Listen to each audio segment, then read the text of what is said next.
Hello friend, দেখো আমার সাথে এটা কি হয়ে গেছে দেখছো, মানে একদম মনটা ভেঙে গেছে। এত কষ্ট করে ভিডিও আপলোড দেই, ভিডিও আপলোড দেওয়ার পরে যদি এরকমটা হয় বলো কেমন লাগে। তো আমি ভিডিও আপলোড করেছি, আপলোড করার পরে আমি 2 দিনের ভিতর কোনো রিকমেন্ডেশন চেক করি নাই। চেক না করার কারণে পরে হঠাৎ করে আমি রিকমেন্ডেশন চেক করতে গিয়ে দেখি যে আমার এখানে ভিডিওতে ফ্ল্যাগ কন্টেন্ট দেখা দিয়েছে। তারপর মানে এত পরিমাণে ভিউজ এসেছে, দেখো এই ছবিগুলোতে প্রায় লাইক পড়েছে 1200 আর কমেন্ট 600 মতো পড়েছে।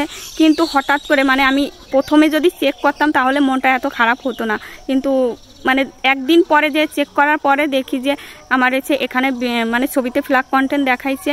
আমি বুঝতে পারছি না যে এই ছবিতে, এই ফটোতে মানে ফেসবুকের রোবট কিভাবে এটা ফ্ল্যাগ কন্টেন্ট দেখালো, মানে আমি সত্যি বুঝতে পারছি না। এটা তো সিম্পল একটা বাবুর ছবি, তারপরেও জানি না ফেসবুকের কত নিয়মকানুন আছে, অত তো বুঝি না। তো আমার সাথে যেটা হয়েছে তাই ভাবলাম যে তোমাদের সাথে শেয়ার করি, না হলে তোমাদের এরকমটা বড় প্রবলেম হতে পারে। তাই তো তোমরা যখন ভিডিও ছাড়বা, ভিডিও ছাড়ার কমসে কম 1 থেকে 1.5 ঘন্টা পরে অবশ্যই রিকমেন্ডেশন চেক করবা। না চেক করলে এই যে 1-2 দিন পরে যে চেক করলে ভিউজের পরিমাণে বেড়ে যাবে, আর তখন ছবি বা কোনো পোস্টে মানে কোনো কিছু ডিলিট করে দিলে মনটা অনেক খারাপ হয়ে যাবে, কারণ ভিউজের পরিমাণে বেশি থাকার কারণে তখন ডিলিট করতেও ইচ্ছে করবে না। তাই অবশ্যই তোমরা ভিডিও ছাড়ার আগে আর ভিডিও আপলোড দেওয়ার পরে, ঠিক আছে, অবশ্যই রিকমেন্ডেশন চেক করে তারপরে ভিডিও আপলোড দেবে। তো ইউজারদের বলছি, তোমাদের ভিডিওতে যদি এরকম কোনো প্রবলেম থাকে তাহলে সেই ভিডিওগুলো অবশ্যই ডিলিট করে দেবা, কারণ অবশ্যই যদি ডিলিট না করো তাহলে ভিডিওতে কোনো ভিউজ আসবে না, আর ভিউজ না হলে ভিডিও ভাইরালও হবে না। এতে পেজের অনেক প্রবলেম হবে, পেজ আস্তে আস্তে ডাউন হয়ে যাবে।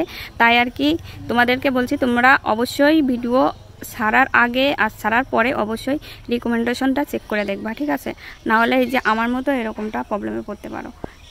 এবং অনেক আপু ভাইয়ারা আছো যারা নতুন পেজ খুলেছো, পেজের রিকমেন্ডেশন কিভাবে চেক করতে হয় সেটা তোমরা জানো না। তো তোমরা অবশ্যই আমার ভিডিওতে কমেন্ট করবা, তাহলে অন্য ভিডিওতে তোমাদেরকে দেখিয়ে দেবো যে কিভাবে রিকমেন্ডেশন চেক করতে হয়, কোথায় গিয়ে কোন সেটিংয়ে, সেটা অবশ্যই তোমাদেরকে দেখানো হবে, তুমি করতে পারো। আজকের মতো ভিডিওটা এই পর্যন্তই, অনেক কিছু বলে ফেললাম। আর কার কোনো প্রবলেম থাকলে অবশ্যই কমেন্টের নিচে জানিও, আমি পারলে অবশ্যই সেই সমস্যাগুলো সলভ করার চেষ্টা করব। সবচাইতে বড় কথা হচ্ছে কাজ তো করতেই হবে, কিন্তু একটু ধৈর্য রেখে, একদম ভেঙে পড়া যাবে না, কারণ প্রত্যেকটা কাজে বাধা বিপত্তি থাকবেই, এবং বাধা বিপত্তিগুলো জয় করে সামনের দিকে এগিয়ে যেতে হবে সবাই মিলে একসাথে, একা সম্ভব।